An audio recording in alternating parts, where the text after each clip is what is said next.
Hello, everyone, and welcome back to the Adventure Engineers. I am joined, as always, tonight with the wonderful Kelsey Dionne of the Arcane Library. Kelsey, how are you? Good. How are you guys? Well, I guess I'm only talking to you, Steven, but... Yeah, but the chat guys, there's the colloquial guys. Exactly. The royal we. Awesome. Yeah, this is going to be exciting. I am super jazzed. Real quick, just a bit of administration. I'm using a whole new sound setup, so chat, y'all let me know if anything looks wonky, because this is literally the first time it's gone live. And, you know, in true Steven fashion, I'm firing from the hip and barely tested it, so... That's called improvising. I like it. That's how I live my life. It's good stuff. All right, we are going to talk about some pretty exciting stuff tonight. Why don't you have done so much amazing and ridiculous prep work for this. Why don't you tee up the conversation for tonight? Oh man, well, we are going to be talking about the Sunless Citadel, which is a mutual favorite adventure. And basically we're going to talk about kind of looking at it from a writer's perspective and then from a DMing perspective. Because Steven, you have run the 5th edition version of it 3 times, right? 3 times. Yep. That's a lot of times. So yeah, you have a lot of insight into how the written things actually play out. Right. And then I also did kind of an analysis of it from a writer's standpoint, and we're going to go into that a little bit about like what kinds of encounters, like what the purpose seems to be of the different sections of the dungeon. And I think we're going to mostly talk about just how much we like it, because it's a fantastic adventure. Yeah, 100%. And I think this is going to kick off a series of these types of conversations. We owe it to our audience to be hypercritical and objective. That being said, we really did kind of start with one where we're both like, oh my God, it's the best. It's like the best one to start. But that's okay. So again, as usual, feel free to sound off chat. If you guys have any questions, we're happy to jump in and answer them as we go. I'm already seeing the Meepo love. We're definitely going to get there and talk about Meepo. So, all right. I'm going to switch to the notes screen so we can show this off, because I want to start with this cover. And Kelsey, I know you know a lot about the background of this adventure. Why don't you relay that to everybody while we look at that beautiful cover? And why did your camera get screwy fixed? Oh, That's on me. That's on me. It's a whole new setup. All right. We're just practicing, but it's it's the cover on this one. Actually, I think that's what I remember most about it when I first saw the adventure. Yeah. Because it's so cool. It has the iconic 3rd edition characters who were like the classics. You know, you had your wizard. Names? They had names at one time. They did. I remember that the wizard was named Mealy. Okay. And I know the dwarf. I think he's on there. The dwarf fighter Tordek. Oh, that's you're totally right. Yeah, is he on? He's on there. He's like in the side. Yeah. I remember this was the first adventure for 3rd, right?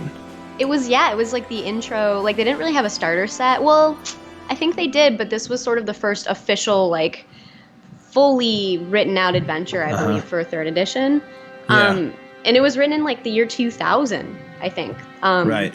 So that's a bit ago. It's like 20 years old almost. That's awesome. So this was the flagship, the adventure to kick off the new edition. I remember switching from 2nd to 3rd edition and seeing this book, but I never even picked it up. At that time, we didn't even touch published adventures. We ran all our own stuff. But I do remember thinking the cover was really cool. So it is good. And I think the adventure itself is written by Bruce Cordell, who he's a known name. Like right now, he's kind of known for writing for Numenera, I think, with Monty Cook.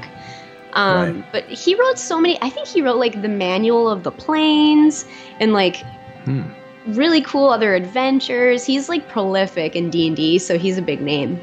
And this was one of his books. I didn't realize that, but that's awesome. And I mean, they clearly brought in some talent to kick this off.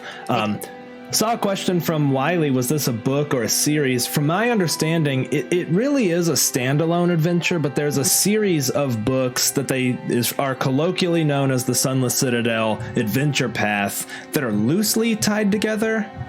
I don't think they necessarily are a campaign or tell one cohesive story, but they kind of have hooks into each other. Does that sound about right to you, Kelsey? Yeah, I do think that's right, and I actually didn't know that until recently, because I know that Bruce Cordell had written a couple other adventures that were sort of marketed in the same way, and they had like that really cool cover art going on, but they are actually all loosely tied together, I've learned. And I think there's right.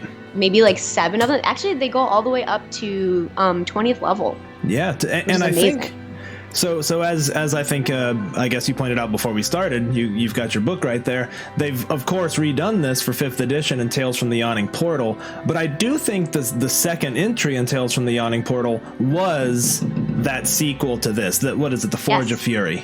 Yeah. It is. Yeah, that's exactly right. I didn't even know that until I actually was looking through the details of the history of this adventure. So yeah. I have run the Forge of Fury, but like it was a crash course. Like I was reading it as we went and on the fly, and I skipped a bunch of stuff. So I really haven't even given it the justice it deserves. But I don't remember there being strong hooks. I think there's sort of some suggested hooks to just kind of string the adventures together, which is cool. Yeah, I'd like to pick up the rest of them and just see how hard it would be to convert to 5e. I imagine not that bad. No, in fact, I actually unknowingly had sort of... So the 20th level adventure, I just can't remember what it's called in this exact moment. I'll look it up, but I used it as a reference when I was writing a 20th level adventure because there are so few out there that I actually had to go to earlier editions just to find sort of some calibration type, like what can a 20th level party do? Like what are the expectations here? And it was the one that was the capstone adventure to this set that I referenced most closely. Yeah. Yeah. Yeah, it's a shame how few high-level adventures there are. I've had to do the same, and they're hard to find. And it's so hard. I mean, this is a bit of a tangent, but it's even hard to estimate, like, what are players expecting at this level? It's really, are they gods flying through the clouds, or do they have to walk on the earth still? Like, it's really crazy. Right. Yeah, yeah, it's a good point. So just looking at the cover real quick, I love a good evocative cover. I like the rendition of the Gulthias tree here. Yes. I'll talk about that because that was really important when we played it, at least one of the games, because it had a big tie-in to one of our other campaigns. We can talk about that when we sort of get to that section of the dungeon. And then, of course, all those little twig blights swarming through the fog. I really like the cover of that. It's a great cover. I love it. Yeah. Oh, man. Cool. All right. Well, go ahead. Take it away. Well, no, I think we can jump into maybe discussing the beginnings of this adventure, right? Because every good adventure has like a kickoff section, I think. So this one certainly does. And I guess like one really classic thing, and Steven, you might have seen this in a lot of first level adventures in particular, is to have sort of a starting town that the players use as their base and hopefully sort of maybe regard fondly as like their hometown once they become adventurers. Yep. And this one does not disappoint. It has one. Yep. The town of Oakhurst. Yeah. Yes. It's got kind of the most basic information, but certainly enough to go on and enough for any intrepid DM to build upon, I think. Exactly. I think the interesting thing about it is it's pretty bare bones. It's not like... It's really like a bullet list of a few people of note. And I was going to ask you, because I'm always curious about this. I myself don't often develop towns. And when I do, I think about maybe doing it in this manner with just like a few people and a few bullet points. And when you were kicking off these adventures, did you actually start them off in the town? Yeah, we started off with them. Well, ours was a little different because it tied into previous campaigns where we had essentially built our own town because these characters were now level 18. So we built this town of Goldenleaf that was really kind of catered to adventurers and sending adventurers out in the world. So we kind of started there, and Oakhurst was the destination. So we spent a little bit of time in Oakhurst, but I didn't really develop it like it might be their home base, because I think their home base was kind of already established in our canon. Right. So then that's another way. I mean, I guess that's good that this town is so flexible, because it's not trying to be anything except what it needs to be. Right. Yeah. Yeah, it can be if you want it to, or it can be a place they visit and forget about. Exactly. Which is okay too. That is okay. And that's probably the more likely outcome. I'm just looking at it. Just says like, it literally just says, there's a village hall, there's a shrine, and it gives you an NPC tied to each location generally, and that's it. And then rumors. Yeah. Yeah, which is, that's enough to go off of, but it's not super fleshed out. But I don't think you need it. And to take a step back, this was an introduction to Dungeons and Dragons and bringing people back. And I read somewhere where someone had said they had sort of decided right when third came out, like, let's get back to dungeons, because it's easy to move away from Dungeons and Dragons. So this opening adventure clearly has enough stuff to get you going and have a world, but it's really about the dungeon, right? Yes. Yeah. And they make I don't think they make any attempt at hiding the fact that there is this big dungeon. Like, it's not like the players have to go ask around to find out what to do. Like, everyone's talking about it already. Which is great. I think that personally, I like that as a writer. I like having just like here is a big problem that you can confront. Yeah, that goes back to something I think you and I talk about all the time. But sort of making the clear, this is the thing you need to do, and here's the maybe 2 or 3 calls to adventure, and it's you guys want to take those up, or should we reschedule D&D? Exactly. Yeah. Should I go? I prepped this. Okay. No. Yeah. I mean, it's hopefully, that's always an interesting tap dance, right, Steven? Because you're like, I don't ever want the players to feel like I'm forcing them down this road, but yes, I feel like the majority of the time a cooperative group senses that you're trying to give them a hook, and that's right. They don't need to be convinced, but that's right. And I'm looking at the calls to adventure right now. I don't know, or the adventure hooks. I don't know if you can see my screen, Kelsey, but I'm kind of sharing from D&D Beyond the adventure hooks, and you can see just by virtue of how much effort they put into what they really think the players are going to care about. And I agree with this completely. They sort of have going for glory. You're here to make a name for yourself. And that's like one sentence. And they're like, okay, but there's also this really cool rescue mission. Like, okay, now you're talking my language. But then at the heart of it, there's a mystery to be solved, right? There's people missing. There's these weird trees walking around. There's these strange apples that get sold twice a year that, we think they're connected, but we really don't know what's going on there. The mystery here and the setup is awesome. Sorry, what were you going to say? I was just going to say that exact same thing. That's so funny. I was like, it's the mystery that really, I feel like that's actually the most compelling hook from what is presented. Right. Because, and I was actually this sort of played into a bit of the analysis I was doing.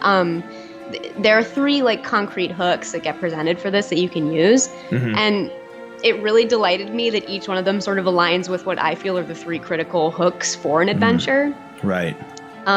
You have the going for glory hook, which is all right, make a name for yourself exploring the Sunless Citadel. And that's appealing to the heroic sense of the characters. You're a hero. And then they had rescue mission. So there's a bad thing that happened. There's some adventurers who went missing, and the players find out about this. And that's appealing to their sense of justice, of righting things that are wrong in the world. That's what they're here for. Right. Usually. Yeah. Maybe. Every group is different. Maybe you're playing the group of chaotic neutral murder hobos, and that's cool. Right. And that's why we have 3 hooks. So the final one is the solving a mystery hook. And it's so funny that you said this, because the exact quote is, you are interested in piercing the mystery of what all this is. And that's appealing to their sense of discovery and wanting to know why this kind of stuff is happening. And I felt like I always really thought that was the strongest hook for this adventure, because that is not just giving the characters something they want, like gold or a title. It's actually appealing to the players at the table. Right. You want to know what's happening.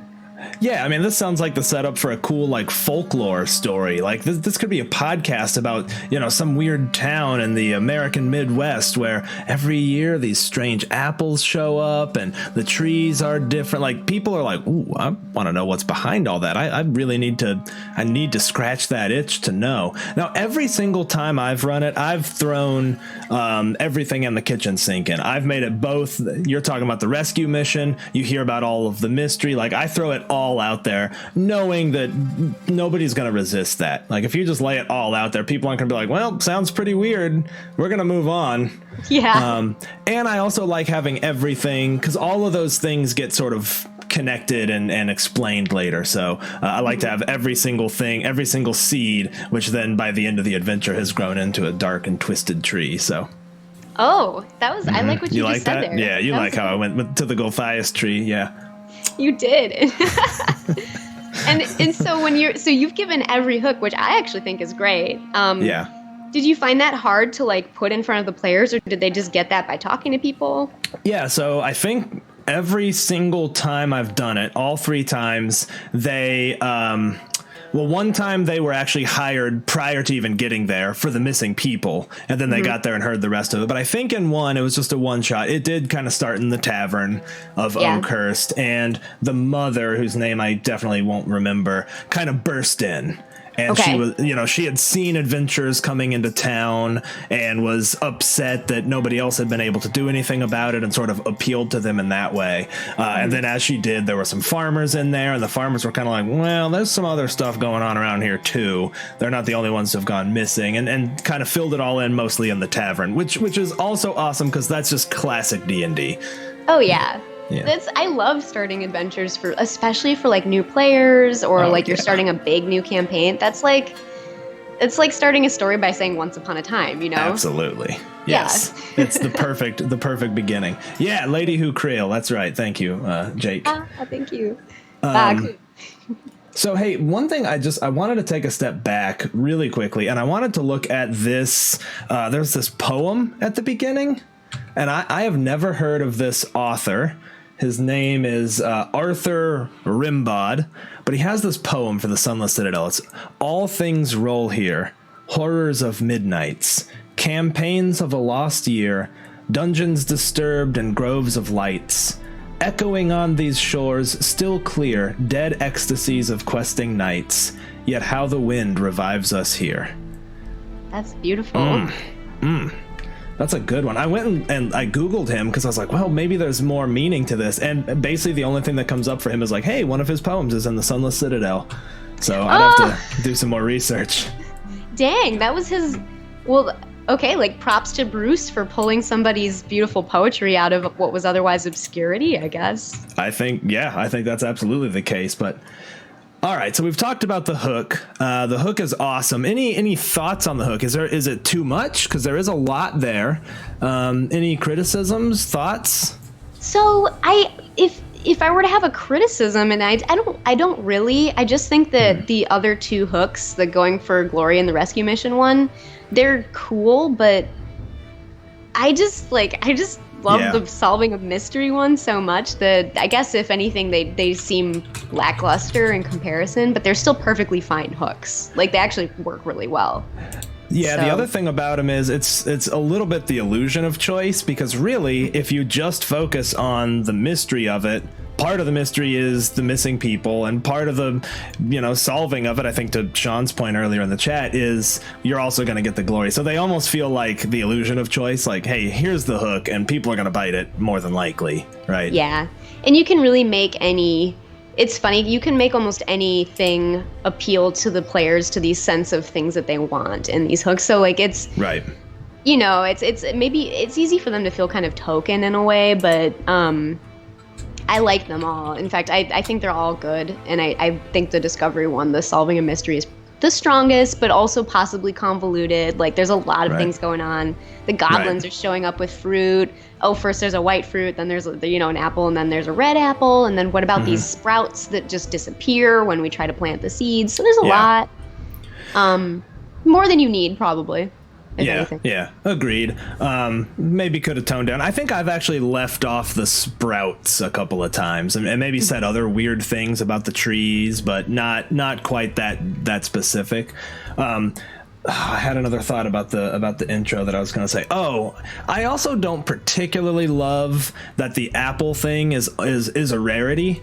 Because if you don't set it on one of those days, what are they, the spring or summer and winter?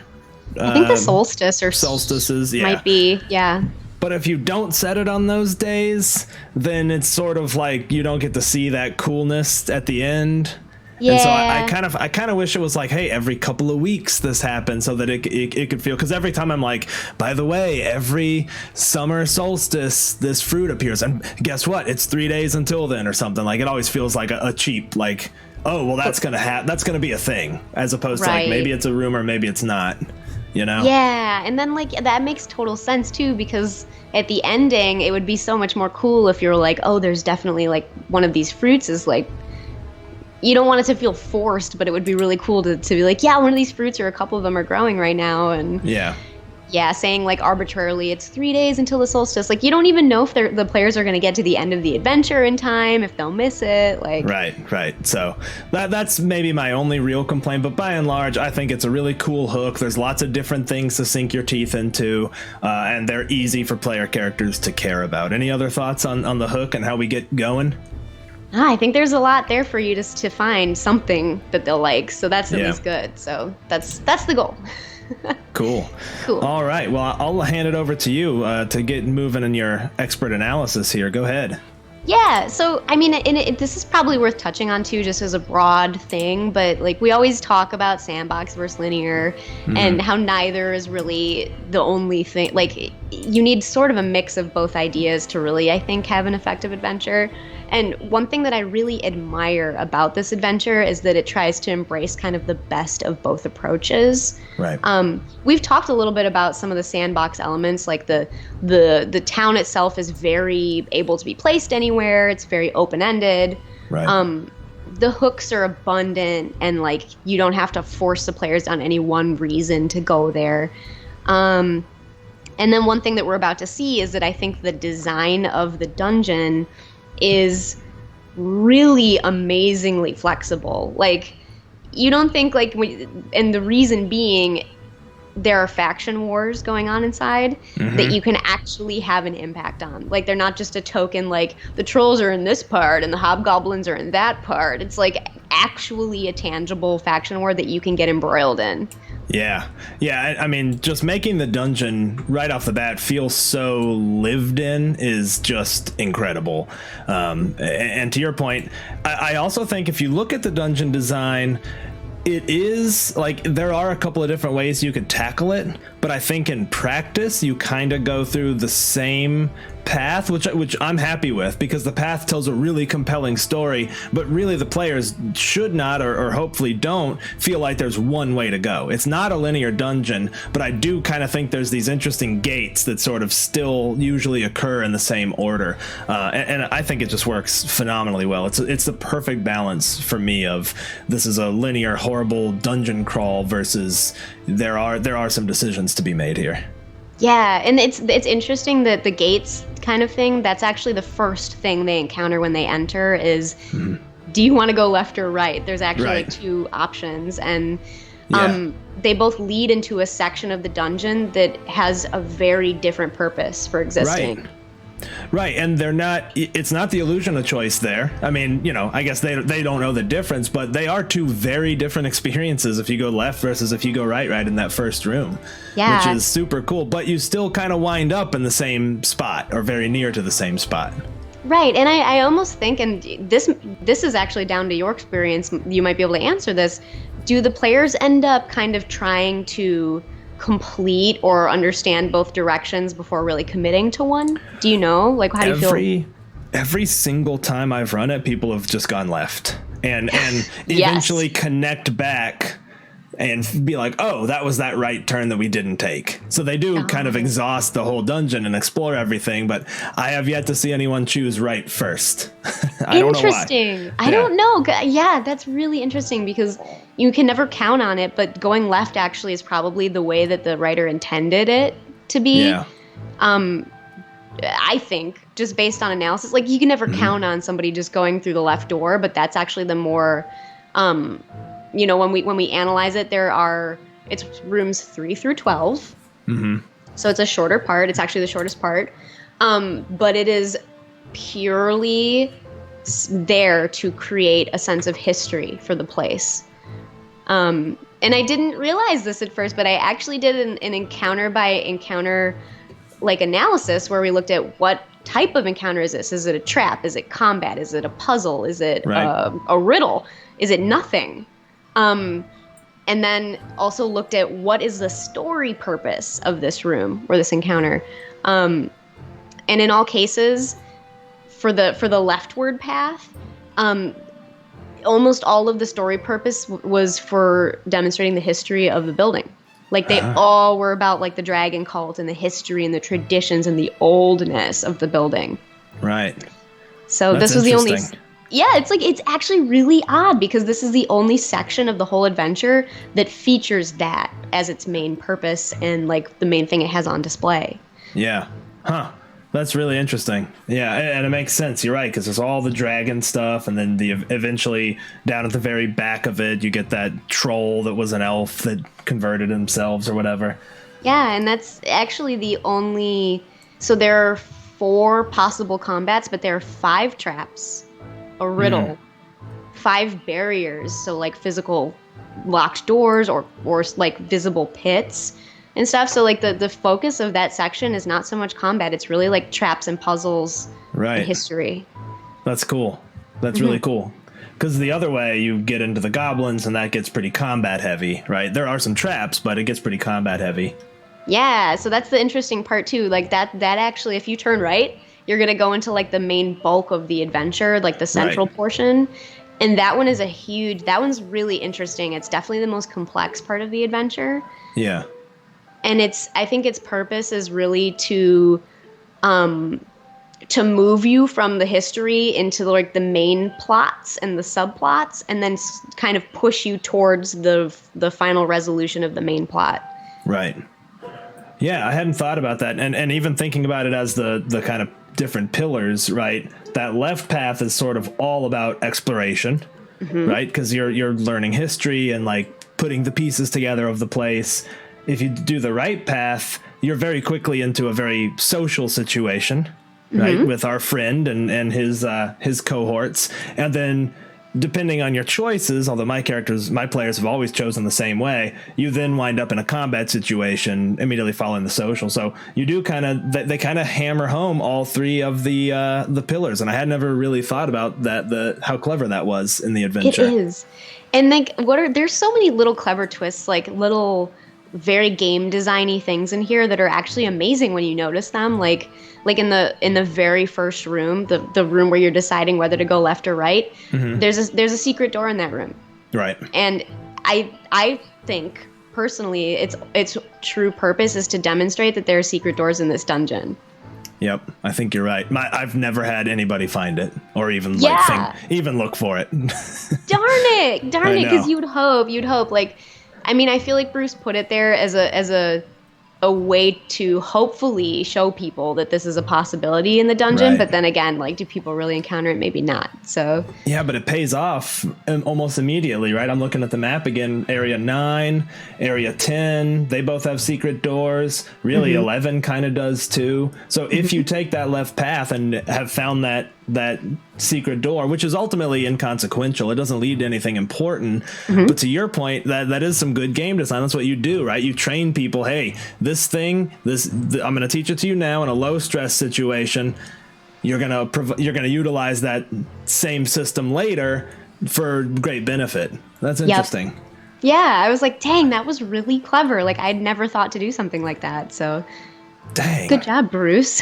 I know. I didn't even pick up on the genius of that. Awesome, Jake. That's great. Yeah. Okay. Cool. So that's some really good analysis. Wow. I love this dungeon even more right now. I really do. Let's talk a little bit about even going back a step as you descend those stairs into darkness. What a great way to encapsulate and capture the descent. I really, really love those like rickety stairs and like the old fire pits. Like, oh, there were people here. I love the way, in a lot of dungeons, you sort of almost obfuscate the like, okay, and now we're in the first room of the dungeon. But this one is really all about descending into this darkness and this ruined place. Just a great setup again. Yeah, I forgot we didn't even talk about that. I'm glad you pulled us back because that's one of the coolest, like down into the ravine, and there's like this sense of you understand that there was architecture there. There's like those tipped over pillars and like I just love the idea of going down into this terrible ravine where there's some kind of mystery at the bottom. Oh yeah, that's awesome. It's starting to get the payoff of the mystery you heard about and just nothing but darkness below you. So great. So D&D. It is. It's a good one. I still, to this day, am always like, maybe I should write this adventure in a ravine. Yeah, do it. I think about it, I can't name another adventure that starts in a ravine, so you should. I don't know. Yeah, there's not many. Maybe is the Caves of Chaos a ravine? I don't think it is. I don't remember. I don't remember. Oh well, I don't even know. But anyway, it's really like atmospheric. I don't know. It's just so cool. So yeah. Yeah. I love it. All right, jumping ahead to the very first NPC that you encounter that I would be willing to bet is D&D's most beloved NPC of all time. Room 15, you find the sweet little Meepo. And I have a great picture of Meepo right here. Look at this. Look at his little puppy dog eyes. Oh my god, I love Meepo. I know. I love him. So what has your experience with Meepo been when the players encounter him? So every single time I amp up his how pitiable he is and how immediately, especially for new players, because I've used this adventure many times for new players, they sort of immediately get, I'm not just going to kill everything here necessarily, right? He is clearly a kobold, which, unfortunately, by virtue of being one of those dragon dogs, I should kill him. But here's this pitiable creature, and man, you would have to be cold-hearted to kill him, right? You would. And it's not like that possibility is accounted for in the writing of the adventure, right. But you really hope the players won't do that. He's so helpless. Yeah, and just so sweet, but it's a good test, I think, for the player characters to see that not all creature encounters have to end with combat necessarily. And so, again, I think this is by design, training new players, letting them stretch the social muscles in a different situation now. I've never had players not immediately adopt him, though. Players always have loved Meepo. How about you? You said you ran it a long time ago. Do you remember? I did. I ran the 3rd edition one so long ago, and it's funny because this adventure always stuck in my mind as one that I really loved. But they didn't want to hurt Meepo. They wanted to help him. Even as a little kid DM, it's possible to convey that he's just this helpless, sad little guy. Yeah. Oh yeah. Yeah. You gotta have the Meepo voice and the sadness. But I always, every time we've had Meepo in a game, I've always had him show his bravery by the end. Really? Right? So he starts off meek and pathetic, and then kind of begs the adventurers to go with them to fight the goblins, because he's trying to save face. And he's emboldened by his new friends. And so by the end, he always shows his heroism, whether he dies horribly or survives the adventure. And I've had both happen. Oh, God. It must have been so sad when he died. Oh, it was gut-wrenching. Oh, my God. But it's so interesting because, again, do you often find an NPC in the first few rooms who, gives you this ethical dilemma? It's not very frequent. So yeah, he's such a good character, and it's really good writing. You don't just plow through all the enemy, and the fact that he's from the species of enemies, yes. I really like that. And right off the bat, you can get through the Kobold area without any combat whatsoever, right? And that's so cool. You don't have to, but you can. And right off the bat, you're introduced to this living ecosystem, right? Because you find out, cool, in this dungeon, there's a lot more going on. There's these kobolds, but they're talking about how they're having a fight with the goblins. And very soon, you discover the goblins are being influenced by something and someone else. I saw in chat, Spark3737 adopted Meepo. We totally adopted Meepo in our other game. In fact, we ran Blue Alley last Sunday. We actually picked up with the characters that did Sunless Citadel just for fun, and Meepo was there. So Meepo was helping them through this crazy dungeon, and just so good. Yay! That's so fun. And that comes full circle because MT Black is one of the few writers who I have seen use an empathetic goblin creature in one of his adventures, and I was like, hell, he's kind of like a cool Meepo. Nice. Oh, I don't know which one. We'll have to talk about that. Yeah, I think it was Wizard in a Bottle. I don't remember. Maybe it was. Yeah. Yeah, but I remember when I read it. That's so funny because he's one of the few writers who's done that. Who I was like, this is really well done, And they're just such fun encounters. As a DM, too, sort of having the ability to have an NPC follow them around is also just mechanically helpful. Because if they get stuck, Meepo's good with traps. Meepo might be like, mention, like, maybe we should check the pressure plates. That's what we would have done. You could just, he can be functional as well as just sweet. Yeah, he has useful knowledge about the area, but, like, he's also, I can see him being a character that isn't going to try to, like, pipe up and start leading, because he's, like, a meek guy, so. Right. You don't want him to be a DM PC where, like, I'm just playing by myself and everyone's along for the ride, but he can nudge when needed, and that's exactly how we've used him, and he's just well beloved. Love him. Oh, man, Meepo. Yeah, I know. We could have a whole episode about Meepo. Just look at those puppy dog eyes right there. Oh, my God. Look at those eyes. He's so sweet. Okay, so moving on, we talked a little bit about the social encounter that you get with the kobolds, and I think it's Queen Yusdrael, right? Yeah, that's the hard one. Yusdrael. Yeah, I think that's right.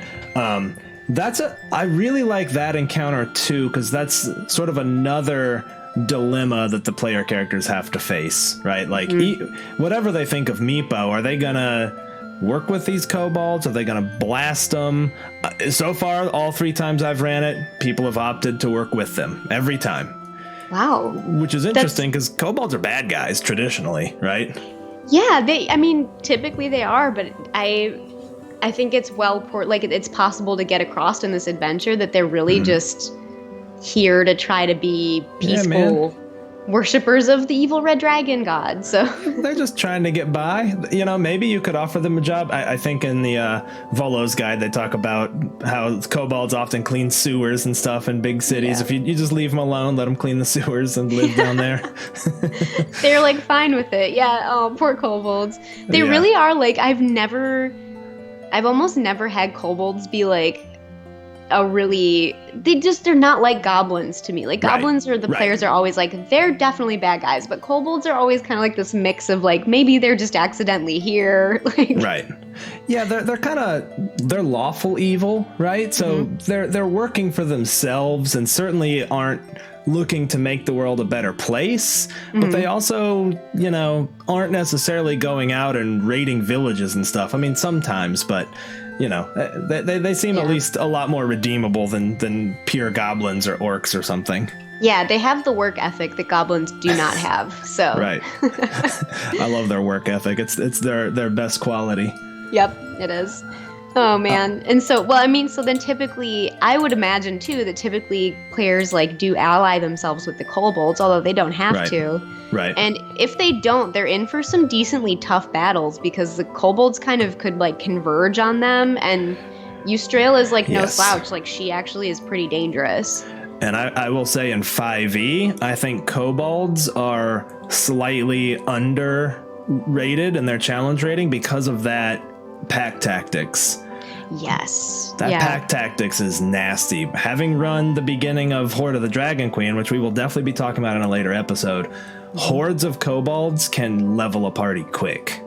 Yeah, dang. Like, because the having advantage when you're attacking essentially equates to a +5 bonus. So that's like a huge jump in the number of, times you're getting stabbed or bludgeoned with whatever. What do they have? Do they have daggers? What do they have? I think they maybe have short swords. Yeah. I don't remember. Oh my gosh. So that's like a huge jump. That takes you from that takes you to a definite hit each time. So yeah, I mean, the way the math kind of works out, it's roughly equivalent to a +5. So yeah, if they're already, I think, a +3 or something to hit. Okay, they have daggers. They're a +4 to hit, so it sort of makes them a +9. I mean, that's gonna hit level 1 PCs and wreck them. That's like higher than some 3rd level characters are hitting at. So they're definitely gonna swarm you, and it's gonna hurt. So look out.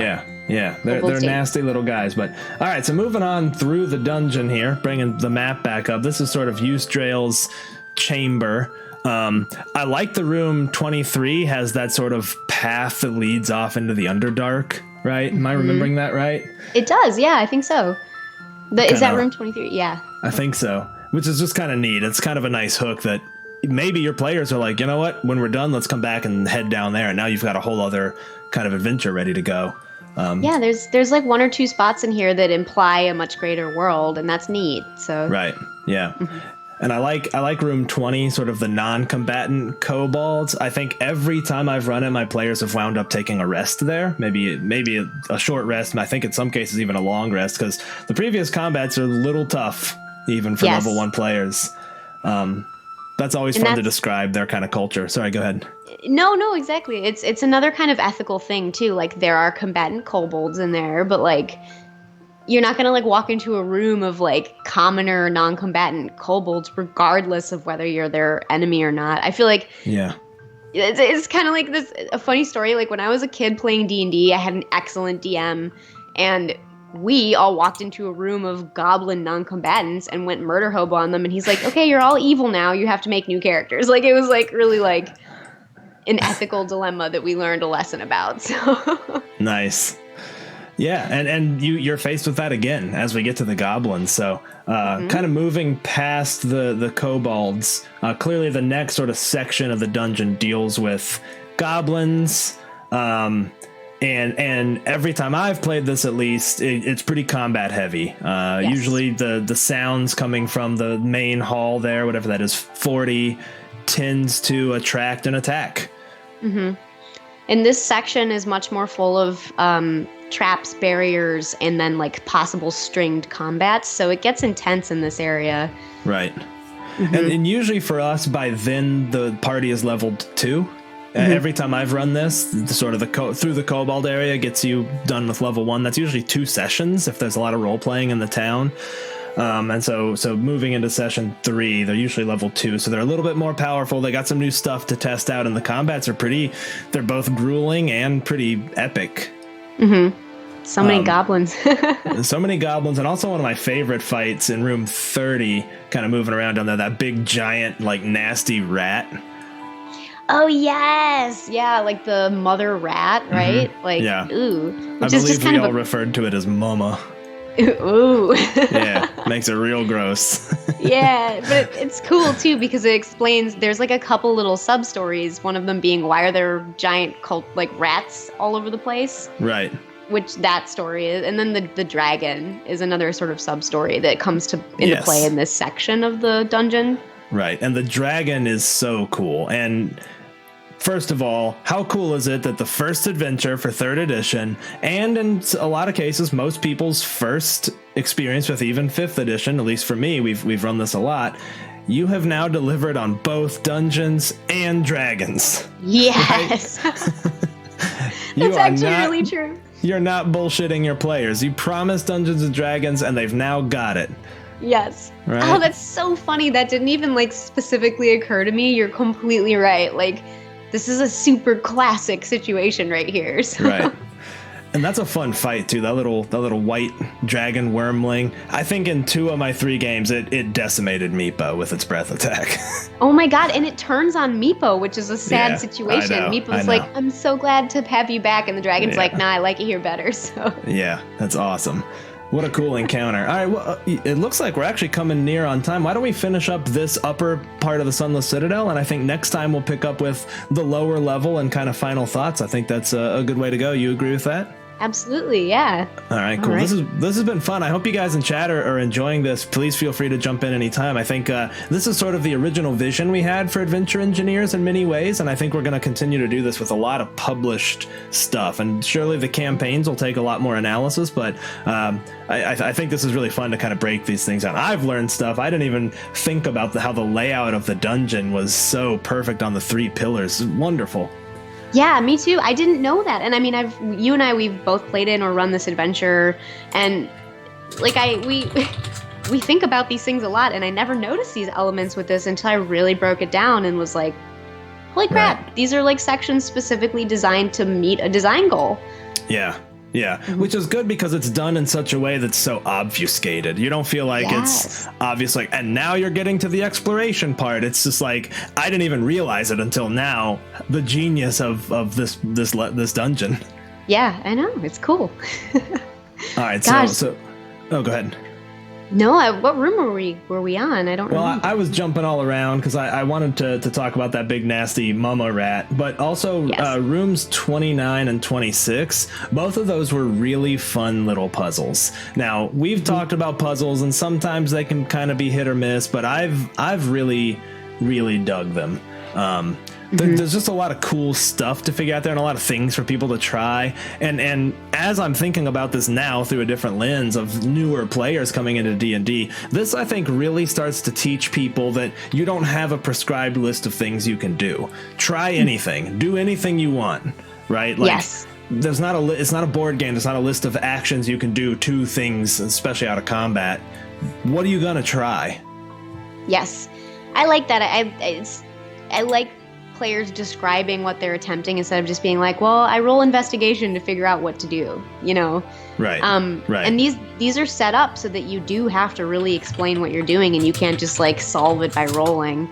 And I like it. I think that these are fun, and they have like a really thematic element to them, like the dragon cult that was here. It's a really good way to kind of give a little reminder that that's what this place is for. Yeah. I appreciate these. I thought they were actually very clever. Yeah, they were a lot of fun. Mm-hmm. All right, let's jump all the way back over towards the sort of final section of the upper level, section 40. And, you know, section 40 is sort of like a mirror darkly for when you approach the kobolds. At least it has been in my experience, because this is when you fight. You fight the goblin tribe, and there are the non-combatants who sort of flee in terror from you. Right? Yeah. There's like the women and children flee to 36, and you're fighting the combatants, and you know that's sort of a what could have happened previously. I don't know. Yeah, it's interesting because I like it that it's set up that you're always gonna get this like turn of the coin where like you're either being conditioned about how the game works, or you see something in one light and then you see it in another light, you know, a few rooms later. And this is a prime example. I'm really curious, did your players ever like attack the non-combatant goblins? So mostly no. But in one of them, we had a ranger, and his favorite enemy was Goblinoid. And he sort of out of character was like, guys, I know this is like a little brutal and a little grotesque, but I think he is going to be storming off towards the non-combatants. What if you guys want to stop me? You know, and so I think they kind of tried to talk him down, but he was geared up to go in there and slaughter them. You know, it's his background where they were his favorite enemy, and he hated goblins like with every fiber of his being. Oh, yeah. That is so interesting, because that's one of the few times I'd think that a non-evil character would have a good reason to do something like that. Yeah. Wow, that's so interesting. But the players were like, no. Yeah, and he talked about it out of character first. It wasn't this like everyone was taken by surprise. He sort of gave everyone the opportunity. Like, are you guys going to stop him? Because I think, you know, and I think I've told you the way we handle inter-character conflicts is we basically say, first, if you both agree on the outcome, then that's what it is. If you want to punch a character and you are okay with that character punching your character, then it happens. Or you can both agree to roll, as long as you both agree to roll it. But if either character is like, you know what, I don't want to go there, then it doesn't happen. Like, it can't happen. So that was one of those situations, was like, how are you guys do you guys want to stop him, or should he, you know? And so, yeah, exactly what Spark 37 said there. Handle it as authors. Like, it was, you know, it was the right way to approach it. Added a lot of interesting weight to the situation, because it was sort of grim, and, you know, I don't know. It was a really interesting scene, the way it played out. Cool. Yeah, that is very interesting. I don't remember what happened in this room when I was running it, so I always was curious, you know, how would people react to these enemies, but not really enemies. So it's interesting. It's cool that it's in here. It makes you think. Yeah, it's another fun dilemma, really. All right, so the final room of the upper level, room 41, with the hobgoblins or bugbears? I can't remember now. These guys are hobgoblins. Yeah. The handful of hobgoblins, and the first glimpse of anything really tree related, right? Because there's the blight in there, and then the vines, I think, kind of coming up the well. So it's sort of like many hours later, perhaps, many hours of gameplay later, it kind of ties back into that initial hook of like, ooh, weren't they saying some weird stuff about trees? Because look at this. This is weird. Yes, and very clever. It's like a really smooth way to transition into what will later be the Grove level. Right. Yeah, I love it. Good fight. I've never had them come out. I've had instead they hear the fight and are like, you know what, let the goblins deal with it. If they can't, well, then we'll deal with it. But, you know, they're not going to risk themselves for it. Yeah, they're not noble leaders. No, they fight from the rear. So yeah, I was curious too about this one because there is a goblin shaman named Grunnel. Yeah. And she does not like the hobgoblin overlords. So I always wondered if that would come into play. It's a possibility, but I feel like at this point, the players aren't really asking questions. They're like, yes, the goblins are our enemies. We're here to fight them.